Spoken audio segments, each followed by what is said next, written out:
Fala, torcida vascaína. Felipe Tiru de volta na área. Hoje, para de novo tentar falar aí sobre os processos dessa Vasco SAF, da 777, essa nova realidade do Vasco, né? É um assunto que a gente meio que repete aqui, mas que eu acho que é importante, né? Não só porque é a questão mais fundamental do Vasco hoje em dia, como é que funciona esse novo Vasco, como ainda é uma questão muito nebulosa para a gente, né? Que eu acho que gera muitos ruídos, muita confusão, e por isso é importante a gente sempre estar aqui debatendo, até para nessa conversa tentar entender melhor, né? Tentar decifrar o que é esse Vasco SAF, porque eu vejo muita confusão. Eu acho que eu já falei, tá rolando muito ruído. Eu acho que isso tem um motivo, né? É uma modalidade nova aqui no Brasil, então a gente não tem muitas referências. As referências a gente vai pegar de fora, mas, cara, nunca é igual, né? E a gente também tem pouca comunicação. Eu acho que, por um lado, existe uma ansiedade, né? Uma vontade muito grande do torcedor de saber tudo o que está acontecendo, natural, a gente quer participar do dia a dia do nosso clube, né? Saber por que as decisões estão sendo tomadas, se, né, qual que é a estratégia, se vai dar errado. A gente respira, né, esse clube 24 horas por dia. Então a gente quer saber. Por outro lado, a gente tem uma empresa administrando agora, o Vasco é uma empresa, e, cara, o empresário não quer ficar falando, não quer ficar dando esclarecimento, dando satisfação para ninguém. Ninguém gosta de dar satisfação, na verdade, né? Mas quando o clube ainda é um sistema associativo, essa satisfação meio que se impõe. É um esquema onde você vive quase que num processo eleitoral constante, né? De 3 em 3 anos, ou dependendo do clube, até de 2 em 2 anos, você tem uma eleição ali. Então você precisa estar sempre mobilizando as bases, os sócios, os eleitores, para que eles continuem apostando no seu projeto. Isso passa, por um jeito ou por outro, você está sempre dando satisfação do que você está fazendo. E, repito, às vezes o dirigente nem quer, mas ele se vê obrigado, né? Então, até por conta disso é que eu acho que rola muita bravata, essas coisas de bravata, promete, não entrega. Eu acho que vai meio dessa necessidade, né? O cara às vezes não quer falar, ou então sente que não pode falar o que tem à mente, porque isso seria ruim, mas precisa falar alguma coisa. Daí vem as bravatas, daí vem as desconversas. Quando você é uma empresa, não. Você, cara, teve a eleição aí, por mais que a gente fique projetando que diferença poderia fazer se fosse o Pedrinho, ou se fosse o Levin, ou se fosse outro, né? E alguma mudança deve ter, mas a verdade é o Pedrinho está vendo aí como, assim, apita pouco o presidente da associação, e os caras que estão aí com a SAF agora, administrando a SAF, eles vão ficar aí o quanto eles quiserem, né? Não vai ser a insatisfação. É claro que eles querem contar com a satisfação da torcida, esperam ver a torcida do seu lado, mas não é uma coisa de que, dependendo de como tiver, daqui a 2 anos aparece um outro grupo e toma o Vasco da mão deles. Isso não vai acontecer. Sem a vontade deles, isso não vai acontecer. Então existe muito menos essa necessidade de ficar toda hora se explicando e tentando convencer a torcida de que o jeito que eles estão fazendo a coisa vai funcionar, entendeu? Aí o grupo fala, mas a 777 também foi bravateira, porque o Josh prometeu lá no começo que a gente ia jogar de igual para igual. Cara, aquilo ali era um outro momento, né? Aquele era um momento em que o processo ainda estava sendo feito. Então, tinha uma eleição também, no caso. Era a eleição para aprovar a SAF, a eleição para aprovar a venda da SAF para a 777. Foi um momento em que eles usaram esses recursos aí para convencer os sócios, né? Agora não precisa convencer mais ninguém.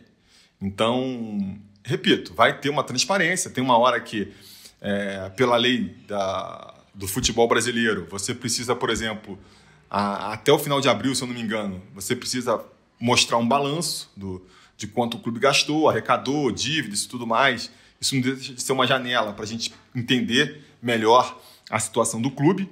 Você precisa, mal ou bem, dar uma satisfação para a torcida, porque, né, ela precisa acreditar no projeto do clube. De novo, acreditar na boa vontade e na competência da gestão, até para continuar comprando ingresso, para continuar indo nos jogos, pay-per-view, comprar camisa. Então, não é que você também pode chutar completamente.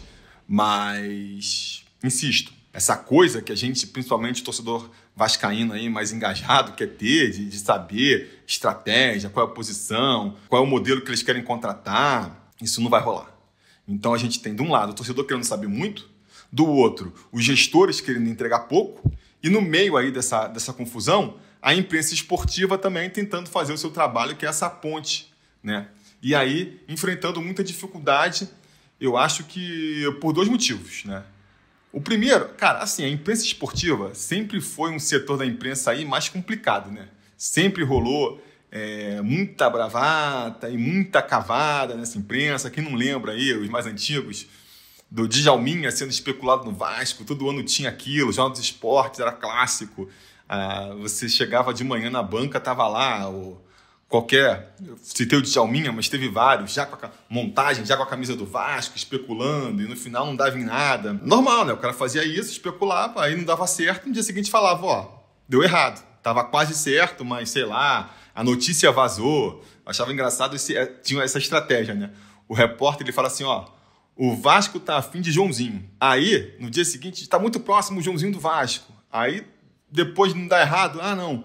A negociação estava quase certa, que nem a gente deu aqui em primeira mão, mas como vazou na mídia, como a gente deu a notícia, eles acabaram dando para trás, né? Então, tipo assim, o cara dava o furo e depois, no final, o próprio furo já era justificativa de por que não deu certo. Muito fácil, né? Então, como você tem essas características, sempre foi muito fácil para quem queria jogar com a imprensa, né? Usar a imprensa ali meio que de joguete, sempre foi muito fácil de manipular. Você tem empresário que quer cavar jogador, né? Dirigente que às vezes quer jogar jogador contra a torcida, ou o contrário, né? Quer jogar um dirigente contra a torcida, próprio jogador. Sempre foi assim, sempre esses personagens do futebol usaram muito a imprensa como massa de manobra ali para fazer as movimentações que ele queria, né? E aí chega agora, isso estou falando aqui uns 20 anos atrás, quando ainda tinha assim, os únicos veículos de imprensa eram jornais mesmo, grandes, consagrados, que teoricamente tinham uma reputação por zelar. Isso, quando a gente entra na era das redes sociais, isso aí se potencializa pra caramba, né? Porque agora qualquer um abre um site aí, fala que é repórter, abre um perfil no Twitter, já começa a dar notícia. E vai ter gente que vai embarcar e vai ter gente que não vai embarcar. Então, já tem esse lado aí natural do jornalismo, que é de, né, sempre ter muita barrigada, muita especulação, muito aumento, né? Às vezes o clube ele só está ali sondando um jogador, aí na imprensa já vira muito próximo de chegar.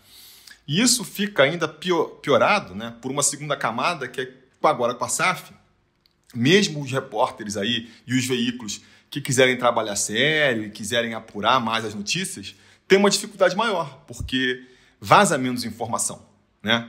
Na época da associação, você não só tem as próprias personalidades, as próprias figuras do ambiente ali falando, porque querem propagandear, né? Que não, vamos reforçar aquilo que eu já comentei antes, como era um ambiente muito mais esponjoso, né? Tipo, você tem um presidente, ele tem um vice de futebol, ele conversa ali com o gestor dele, com o vice das outras pastas, e é todo mundo da mesma galera, porque você tem a eleição e a coisa varia ali, né? Muda o presidente, mas são sempre os mesmos, né? Muda do Zezinho pro Joãozinho, mas o Joãozinho continua no clube. Os porteiros são os mesmos, faxineiro, todo mundo conversa, todo mundo se fala. Então, um repórter um pouco mais experiente, que conhecia um pouco mais do clube, tinha muito mais acesso à informação. Agora, com a SAF, fica uma coisa muito mais fechada, né? A própria SAF não conversa com os dirigentes históricos do Vasco, você não consegue mais chegar no cara que você chegava antes e que dava todos os furos para você, esse cara já não te fala mais nada, ele não sabe mais de nada. E o pessoal da SAF lá saiu de São Januário, os caras estão em outro escritório na Barra, então aquela coisa do meu tio é porteiro do Vasco e viu fulaninho com o outro, isso também já não acontece mais. E os próprios novos funcionários da SAF agora, vai precisar de um tempo aí para a gente ver qual que é o nível, né, deles, se os caras são profissionais e não vão falar nada mesmo, ou se é só uma questão aí da imprensa construir novas pontes e ter novos acessos, né, ao pessoal que administra a SAF, mas por enquanto não tem. Então eu acho que mesmo quem quer fazer um trabalho mais sério acaba se vendo meio no escuro. Se antes chegava uma informação e o cara queria confirmar, ele checava com o outro, checava com 1, 2, 3 fontes. Não, cara, já tem 3 fontes que me garantiram, é isso mesmo, vamos dar. Talvez hoje os caras precisem ser menos criteriosos, né?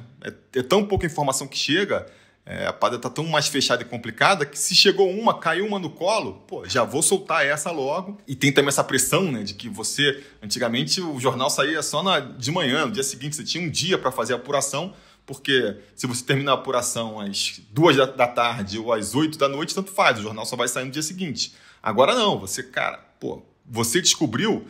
Se você soltar agora no Twitter, no Instagram, você tem um furo. Se você espera 15 minutos, o furo pode ser de outro repórter, de outro veículo. Então tem essa pressão também que vai diminuindo ali a garantia, né, das informações. Eu acho que isso vai criando essa confusão, essa cacofonia, muito ruído, muita confusão. A gente não consegue entender. Quem sabe que já saquei tudo que essa SAF está fazendo, tudo de como é o esquema, eu acho que, cara... Ou está se informando pouco, né? Ou está por fora, porque é muita informação desencontrada, sabe? Tem aquela coisa, por exemplo, aí vão nas teorias que sempre rola. Não, a SAF ela só quer ser entreposto de jogador, só quer comprar jogador novo para revender, o lucro que eles querem ganhar é revendendo o jogador. Eu acho que se baseia numa coisa que é do futebol em geral. O futebol, cara, vai tirar ali os grandes clubes do mundo, talvez os caras que estão lá no topo da pirâmide, talvez não seja o caso, mas para quem está um nível abaixo, vender jogador já é parte importante da manutenção do clube, né? É onde você ganha mais dinheiro. Aqui no futebol brasileiro, todo mundo sempre viveu de vender jogador. É claro que com a SAF isso vai continuar, mas tem uma diferença entre você tem ali na venda de jogador um dos pilares para financiar o futebol e você virar uma empresa que só quer saber de vender jogador. Isso é uma coisa que as janelas têm meio que desmentido, né? Porque, de novo, se a gente não tem informação, se a SAF não quer dar informação, se a imprensa ela não consegue apurar direito a informação, como é que a gente vai saber mais ou menos como é que funciona? Cara, precisa de tempo. A gente precisa ver nas ações, na movimentação do clube, aonde meio que tentar descobrir onde ele quer chegar, né? Mais do que informações. Pô, tem que esperar. Cara, tem que esperar. Eu também queria saber, queria que fosse tudo claro, queria ser uma mosquinha para estar lá dentro da sala de reunião do Alexandre Matos, com o Ramon, com o Lúcio Barbosa e descobrir o que eles estão planejando, mas não é assim que funciona. Então a gente tem que ver nas movimentações o que está acontecendo, entendeu? E ainda é pouco tempo. A gente teve 3 janelas até aqui para avaliar. A primeira janela, cheia do Vasco, né, que foi no começo do ano passado, realmente dava a entender que o Vasco caminhava mais para essa coisa de comprar jogadores novos para revender. Comprou o Orediano, comprou o Capasso, que não era nem tão novo, mas vem da Argentina, né? Então vem do mercado menor para passar por aqui, faz uma boa temporada no Brasil, aí já consegue sair para fora, chamar atenção. O Piton é novo ainda, jogou com muita gente da base. Foi uma janela que deu a entender isso. Mas depois as outras janelas meio que foram desmentindo essa impressão, porque a janela do meio do ano só veio cara mais experiente, cara mais consagrado. Foi porque estava no desespero, só fizeram isso porque estava com a corda no pescoço, porque ia ser rebaixado. Será? É uma possibilidade, com certeza é uma possibilidade. Mas eu acho que a gente não dá para ter certeza disso. Pô, foi uma janela de meio do ano que a gente teve. Tem que esperar a próxima janela aí do meio do ano agora, que é uma janela diferente dessa janela do começo, para a gente realmente ver se foi uma coisa pontual ali, de querer salvar o clube do rebaixamento, ou se é uma estratégia realmente de mercado mais perene, dessa Vasco SAF, entendeu? Antes dessa janela, tinha já o pessoal defendendo que não, o objetivo era ser rebaixado mesmo. Porque você sendo rebaixado, os custos diminuem, então seria melhor. E, de novo, naquele momento, aquela teoria até poderia fazer sentido, né? Porque o Vasco, com o SAF, com dinheiro, conseguiu montar um time tão ruim que estava ali fazendo uma campanha pior do que quando era associação. Você começa a... Eu entendo quem foi que partiu para esse lado aí. Mas, de novo, depois vem a janela e todos os movimentos, é uma teoria que já não se sustenta mais, né? Essa teoria de que o Vasco só contrata para poder revender, para mim também ela vai se desmontando. Já foi desmontada naquela janela do segundo semestre de 2023 e nessa agora também se desmonta. Já voltei a falar. De todas as contratações que o Vasco fez nessa temporada, eu acho que só essa do esforço agora é uma que se encaixa mais num perfil de tentar revender.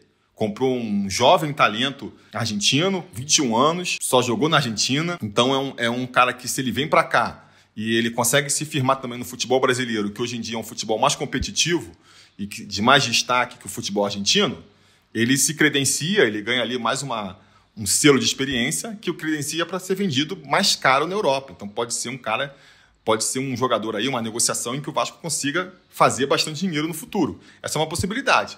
Agora, os outros, cara, as outras contratações que o Vasco fez nessa temporada, para mim, nenhuma se encaixa. As seguintes, que poderiam ser mais vistas com essa possibilidade, que foi a contratação do Adson e foi a contratação do João Vitor, eu acho que já não se encaixam nesse formato, porque são jogadores mais velhos, são jogadores que já passaram pela Europa, entendeu? E estão voltando para o Brasil, e isso tudo desvaloriza o jogador. E foram pagos caros por eles, não são jogadores que estão vindo de graça, são jogadores que o Vasco pagou caro por eles. Ah, mas eles ainda podem ser revendidos porque tem o mercado da Arábia, tem o mercado da China. Com certeza, qualquer jogador pode ser revendido. O mercado, né, sempre aparece alguém querendo comprar. Mas se você tem esse foco, se o seu foco é comprar um jogador para ganhar grana na revenda, a diferença entre o quanto eu comprei e quanto eu estou vendendo, não faz sentido você pagar caro num jogador que você já elimina o mercado da Europa, só vai ficar de olho no mercado da Arábia, entendeu? Não faz muito sentido. Acho que a gente tem que pensar em outra estratégia, sem falar em outros jogadores que vieram, tipo o Rojas, Galgamês, o próprio David, a renovação do Paulo Henrique, a renovação do empréstimo do Prachetes, pagou uma grana para renovar um empréstimo, sabe? São movimentações que não encaixam muito com essa teoria de um clube que só quer servir de entreposto de jogador. Eu acho que não faz muito sentido. Outra questão também que rola muito, a questão da aprovação da SAF, né? A SAF tem que aprovar, que é até o motivo que eu quis fazer esse vídeo, por causa das mais recentes movimentações, né? Porque eu concordo, assim, acho que não dá para negar que existe aí nesse processo de contratação do Vasco um momento ali, um estágio que é a aprovação da 777. Isso todo mundo fala, isso ninguém nega, então isso existe. Mas eu acho que também está virando muita muleta para justificar qualquer coisa. Por exemplo, o Vasco recentemente estava sondando, pelo visto, contratar 2 atacantes, tanto o Pedro Henrique, do Internacional, quanto o Breno Lopes, do Palmeiras. Surgiu essa notícia aí na imprensa, estava quase certo, vai acontecer, vem por empréstimo, já de novo, né? Saindo daquele perfil de que só contrata para revender. Pegando por empréstimo, pegando o Pedro Henrique, já é um jogador mais velho, o Breno é mais novo, mas também viria por empréstimo, então o Vasco não tem como revender. Já não é nesse perfil, mas tudo bem. Quando surgiu a notícia, parecia que estava quase certo. Aí foram passando a semana, aí de repente o Breno Lopes não quer vir, ele acha que ainda pode ganhar espaço no elenco do Palmeiras, o Inter está cobrando mais caro. Já estava com aquela cara de que, cara, não vai rolar. E aí de repente essa notícia, não, Vasco desiste da contratação do Pedro Henrique e do Breno porque a 777 vetou. Hã? A 777 vetou? O Breno já falou que não estava querendo vir. Tipo assim, você queria também um empréstimo, estava vindo, você estava apostando em 2 jogadores questionáveis, que a torcida não queria. Já achava que ela tinha assim, meio questionável. Ah, mas se vier de graça, tudo bem. Aí, de repente, o Inter cobra 5 milhões para liberar o Pedro Henrique, o Palmeiras quer mais 5 para liberar para liberar o Breno Lopes. Já muda de figura, entendeu? Eu acho que não precisa a 777 vetar. Eu acho que o próprio departamento de futebol já veta. Né? Porque tem essa questão também, né? Agora com o Depena. Aí surgiu agora o interesse do Vasco no Depena. E o bom, saiu aí em alguns lugares, que o bom é que a 777 já aprovou a contratação do Depena. A notícia era assim, o Vasco tem interesse no jogador, a 777 já aprovou o nome, mas ele nem conversou com o Inter. Cara, como assim aprovou um nome que você nem sabe quanto vai custar? Porque a questão... não, aprovou lá em 2022. Porque o Vasco já teve o interesse no Depena em 2022 e naquela hora foi aprovada. Cara, não faz sentido isso. Primeiro porque você pode aprovar 2 anos atrás e não aprovar mais agora, né? Muita coisa acontece no meio do caminho aí que você pode, para não falar em mais nada, o jogador está 2 anos mais velho. De repente você queria naquele momento, não quer mais agora. Mas mais do que isso, você não aprova um jogador só pelas características que ele tem, por gostar ou não do futebol dele, achar que ele é bom ou que é ruim, mas pelo valor que ele custa, né? Pelo valor que ele custa. Então, assim, trazer o Breno Lopes é bom ou é ruim? Cara, depende. De graça? De graça acho bom. Pagando só o salário, né, no caso, é bom. Não, tem que pagar 5 milhões. Pô, já tem que parar para ver. Entendeu? Então, assim, não precisa de 777 para fazer essa avaliação. Não. A questão do Breno Lopes ali, do Pedro Henrique, é que já tinha contratado o David, e o David pode custar mais 5 milhões de reais aí, se cumprir as metas. Então, por conta disso, não vai trazer mais atacante. Cara, assim, eu não sei, mas se você não quer pagar as metas pelo David, a pior coisa que você pode fazer é não contratar mais nenhum atacante. Porque se não tiver ninguém mais para escalar, é claro que o David vai bater as metas, né? Não tem mais ninguém para escalar. Mesmo que ele esteja mal, mesmo que ele tropece na bola, quem quiser botar vai ter que ficar botando ele. A melhor maneira do David não bater essas metas é justamente você trazendo um monte de atacante ali para disputar a posição. E aí, se por acaso ele bater a meta, é porque, né, ele conseguiu ser melhor do que Pedro Henrique, ele conseguiu ser melhor do que o Adson, ele conseguiu ser melhor do que o Breno Lopes. Então, pô, tem mais que pagar os 5 milhões nele mesmo. O cara conseguiu, mesmo com todos esses jogadores, ele conseguiu jogar 60% dos jogos. Alguma coisa ele deve estar fazendo, né? Agora, quando só tem ele e o Adson, aí vai ficar mais fácil. Aí realmente... ele tem tudo para conseguir bater essa meta. Ah, não, mas é porque já pode pagar 5 milhões no David. Aí você ainda vai pagar mais 5 milhões no Pedro Henrique, ainda vai... aí não vale a pena. Com certeza não vai. A menos que você traga esses jogadores nas mesmas condições que trouxe o David. Porque se você traz o Pedro Henrique falando assim, ó, se ele jogar 60% dos jogos eu pago 5 milhões para você... Palmeiras, manda o Breno Lopes aí, se ele jogar 60% dos jogos eu pago 5 milhões para você, que nem eu já combinei com o David, veio lá do Internacional também, né? Mas, enfim, aí você, cara, aí pro Vasco tá ótimo, porque os três não vão conseguir jogar 60% dos jogos. Os três jogam na mesma posição, né? Basicamente. Então, assim, muito provavelmente você vai trazer os 3 jogadores e só um vai conseguir bater a meta.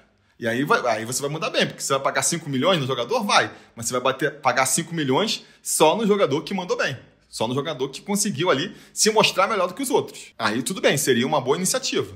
Mas pelo visto não foi isso, os caras queriam pagar antecipado.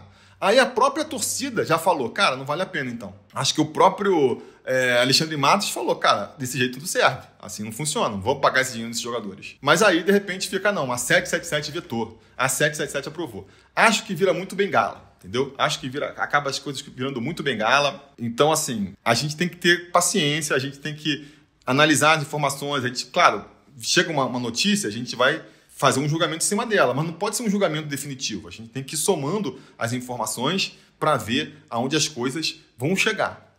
Qual que é isso tudo posto aí, né? E feito aqui o meu desabafo, qual que é a minha teoria que eu monto hoje e que eu posso desmontar, né? E que eu posso adaptar dependendo do que for ocorrendo ao longo das temporadas. Mas hoje em dia, eu acho, isso é uma coisa que muita gente já defende, né? Cada vez mais vascaínos abraçam, que a estratégia da 777 com o Vasco é reorganizar a casa, reorganizar as finanças do clube, montar um bom time, um time competitivo, né? Meio que tentar ali recuperar a grandeza do Vasco e revender o Vasco. Pegar aí as 70% das ações que ela comprou por 700 milhões de reais e, cara, revender pelo dobro disso e ganhar o dinheiro nessa diferença. Por que se acha isso? Porque é a política da empresa em outras áreas que ela atuava antes de entrar no futebol, né? Reorganizar a empresa, comprar na baixa e vender na alta.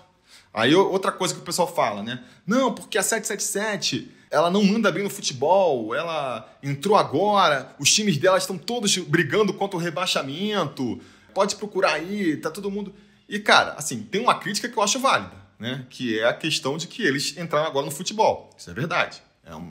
A empresa não tem experiência nesse ramo. Apesar de ter contratado aí profissionais experientes, o cara que era do Red Bull, o cara que era do Manchester City, dois clubes empresas com bastante fama no mercado, contratou profissionais desses clubes para estruturar a equipe de futebol deles. Mas beleza, né? Realmente é inexperiente. Agora, usar esse argumento de que, todas as empresas da 777 estão mal para falar que ela é uma má gestora, eu acho que é uma falácia.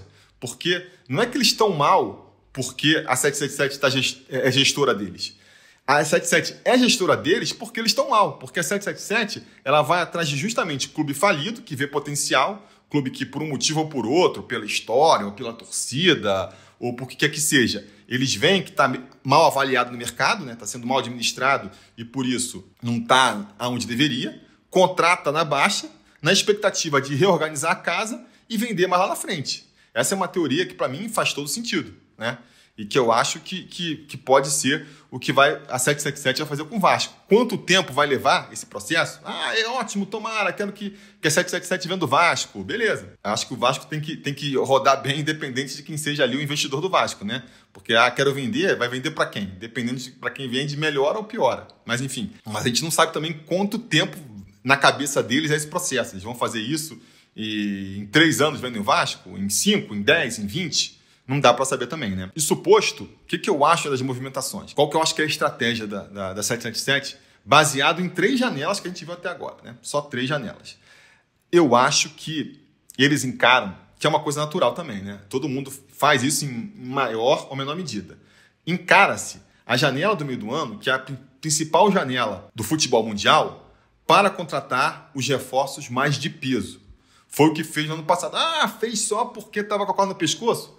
Vamos ver nessa agora, né? Se não trouxer ninguém nessa janela, nesse período, reforça-se a teoria de que foi só porque estava com a corda no pescoço. Mas e se trouxer?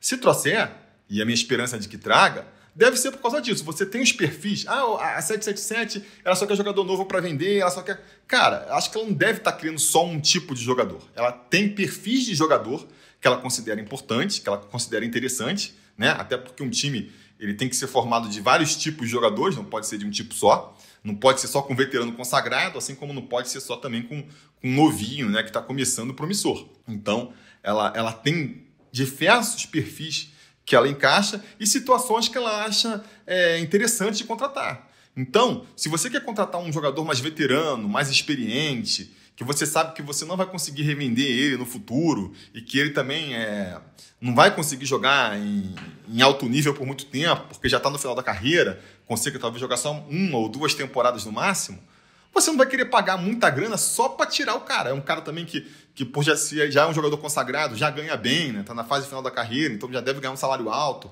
Aí você, além disso, ainda vai gastar uma grana pesada para poder compensar o clube, para o clube poder liberar ele. Não deve ser um perfil que a SAF quer. Então, o que ela vai fazer? Vamos esperar o final das janelas e vamos monitorar os jogadores que estão em fim de contrato e a gente traz o jogador em fim de contrato sem precisar pagar para o clube, que foi o que aconteceu com o Medel, que foi o que aconteceu com o Payet. Não precisou pagar para o Olympique de Marseille, nem para o, acho que era o Nápoles, né, onde estava o Medel, para liberar um jogador, porque acabou o contrato, os clubes não quiseram renovar, o Vasco conseguiu trazer esses jogadores sem esse ônus. E aí, repito, essa janela do meio do ano é muito melhor para isso, porque é quando terminam os campeonatos da Europa. É difícil de alguém contratar e fazer o contrato do jogador terminar no meio do campeonato, concorda? Só vai conseguir pegar um jogador desses de graça se, por acaso, ele estiver mal no clube dele e o clube quiser liberar. Porque normalmente, mesmo que faltem só 6 mesezinhos de contrato, o clube vai querer pedir uma graninha a mais, né? E aí você tem que levar isso em consideração. Mas você está falando isso, mas, o Botafogo está contratando gente pesada agora, o Fluminense, sei lá quem. Cara, tem que ver o perfil de cada clube, tem que ver qual é o objetivo de cada clube, tem que ver quais são os objetivos de cada clube nesse semestre. O Botafogo vai disputar Libertadores nesse primeiro semestre. O Fluminense vai disputar Libertadores nesse primeiro semestre. O Vasco vai jogar, Campeonato Carioca e primeiras fases de Copa do Brasil. Aí faz sentido você contratar um jogador, mesmo que você consiga achar um que eventualmente você... Acho que se você até achar um que você não precisa pagar, multa, talvez até, se for uma questão de oportunidade, vale a pena buscar.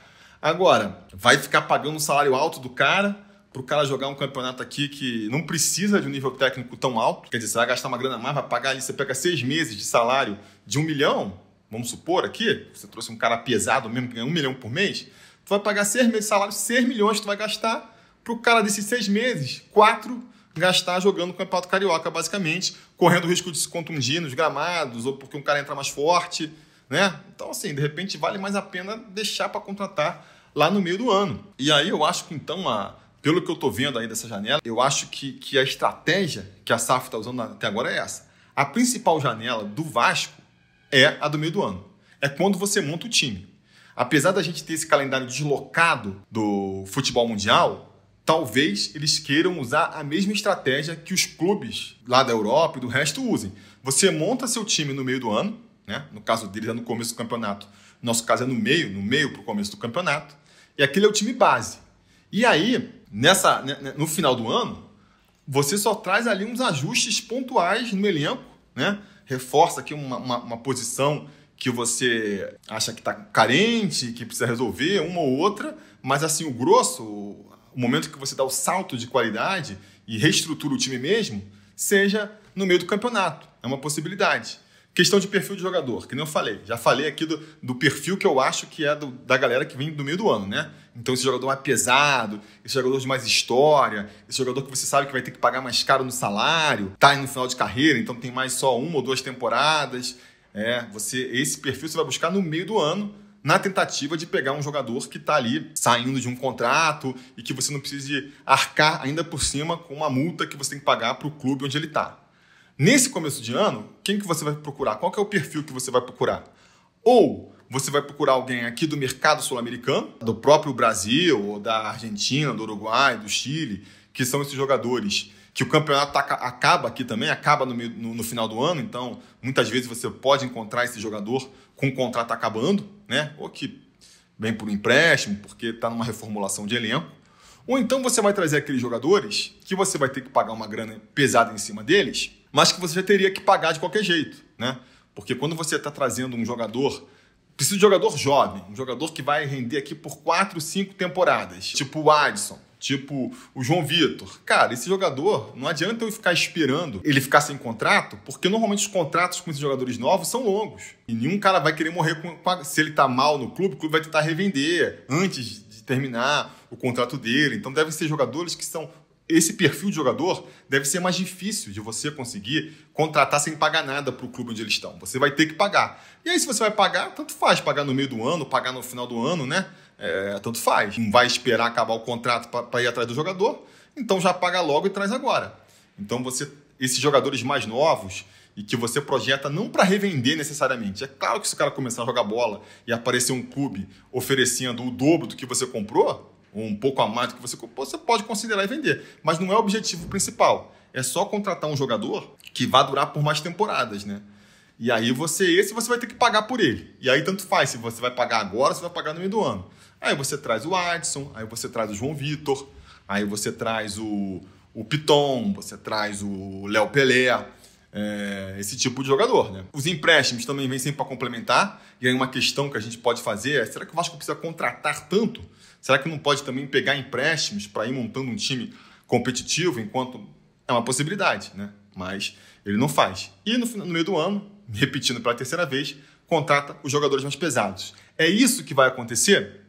O Vasco vai ser vendido no futuro, quando consertar? O Vasco vai deixar para contratar jogadores mais pesados no meio da temporada? O tempo vai dizer. O tempo vai dizer. Essa é a minha teoria por enquanto, e o tempo vai dizer se ela está certa, se ela está errada, o quanto ela está certa, o quanto ela está errada. O importante é a gente ficar atento aí a todas as notícias para a gente ir montando a nossa hipótese, sabendo que ela sempre pode ser modificada, porque as coisas vão acontecendo e a gente vai mudando, e porque as notícias que chegam também, a gente sempre tem que ter esse olhar mais cínico, né? Será que é verdade? Se for verdade, será que é assim mesmo? Ou não foi um pouquinho distorcida? Ou, cara, às vezes porque o cara ouviu mal mesmo, entendeu errado, ou porque às vezes quem contou já queria dar uma mexida para justamente tirar o dele da reta, ou então para poder complicar para outra pessoa. Acontece isso o tempo inteiro. Vamos ver, vamos avaliar. Eu estarei aqui, se tudo der certo e nada errado, amanhã estarei aqui de novo comentando outros assuntos sobre o Vasco. A gente vai montando aí nossas hipóteses conforme as notícias forem acontecendo. Espero contar com a presença de vocês aqui e até lá a gente vai se falando.